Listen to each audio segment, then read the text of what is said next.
Can straight men ever be romantically attracted to each other? To another man? Well, turns out it isn't black and white when it comes to men and sexuality. HuffPost blogger Joe Court, who is a psychotherapist and certified sex therapist, wrote this blog exploring the variety of reasons heterosexual men may engage in same-sex relationships. He says the assumption that men who have sex with men are, quote, in denial and need help to recognize and accept their, quote, true homosexual orientation does not actually represent the experience of many men. Here to help us go through some of the reasons Court identified in the piece is Noah Michelson, HuffPost Gay Voices editor.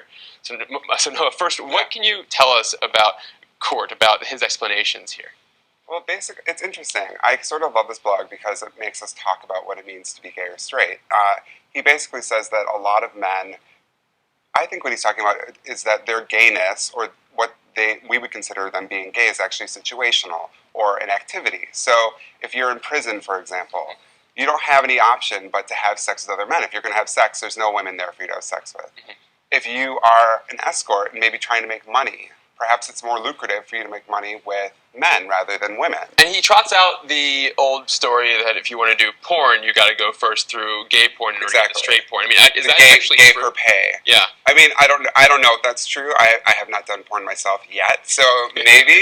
But I think, so what he's talking about, though, is that maybe men engage in acts with other men because of, it's the sort of like a whole is a whole sort of situation. But it's also pathologized. Of all the things he lists here, and I have them on here, acting out early childhood sexual abuse, sex worker escorting, seeking intensely arousing but personally shameful experiences, these are all pathologized. There's no actual, well, maybe I just want to make out with Noah right now. No, and that's what he's saying. He's saying that these are situations where it's not about a man who just can't come out of the closet, or it's not about a man who wants to identify as bisexual. There's actually straight men who are only doing these things because of these very specific situational reasons. Yeah. I like to think the idea that maybe we could get to a place where it wouldn't have to be you're a straight man who's having gay sex. You could just be bisexual or queer or fluid. I mean, we're moving that way more and more, where we don't have to have these sort of very narrow definitions of what it means to be straight or gay and how we function.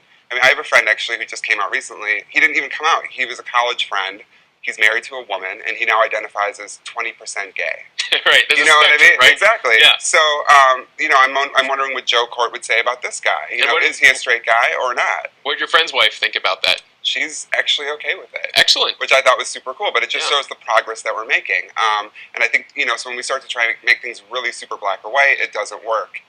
And I think at some point we could all sort of move in this direction where you could have sex with another guy, and it wouldn't be about whether or not you were straight or gay. It would just be about what you wanted at that moment. Yeah, and do you think some of the black and whiteness you're talking about, gay, straight, bi, whatever, is that what drives a lot of people into a therapist counseling session? I think it is, and we just saw last week, actually, this man, he was presumed dead for 16 years. He came back to his family, and now he came back as a gay man. Wow. And he actually faked his own death because he couldn't handle the idea of coming out. He was stuck. He came from a very Christian background. So while Joe is saying for a lot of people that's not the case, they're not gay, they don't need to come out, I think we still have that. That's a huge danger, is that we're dealing with internalized homophobia or externalized homophobia, where our society says you can't be gay. Because to be gay means all these things. It means that you're feminine, it means that you're not powerful, it means that you're not in control. So go have sex with men, but still identify as straight. Because if you don't identify as straight, you have to give up all of these things, and you won't be the functioning part of society that you're supposed to be as a man. Now, going back to the blog post, what did you think about these reasons? Which one of the 12 that he listed really resonated the most with you?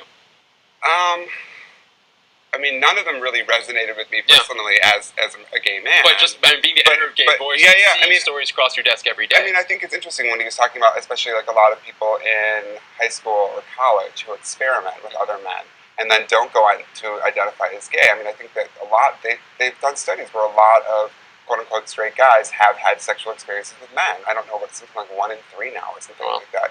So I think that there are a lot of opportunities where men are, you're at camp, or you're, at English boarding school in 1850. Exactly, you know what I mean? Or in 1995, or you know what I mean? So there's these places where men are together and it happens, but it's so taboo, and there's no space for us to talk about it without people freaking out and thinking, what does this make me? And what is it going to make people think about me? And so I think this blog is really useful in some ways because it makes us talk about this, but I also think that I would love to see us move away from sort of pathologizing these situations, because they're almost presented as negative. There's this shame of wanting to be penetrated is one of the things he talks about. So if you want to be penetrated, maybe you have sex with a man instead of asking a woman to penetrate you with a dildo, because that's too scary and you're ashamed. So he sort of lays it out as very negative or shameful experiences that drive men into having sex with other men.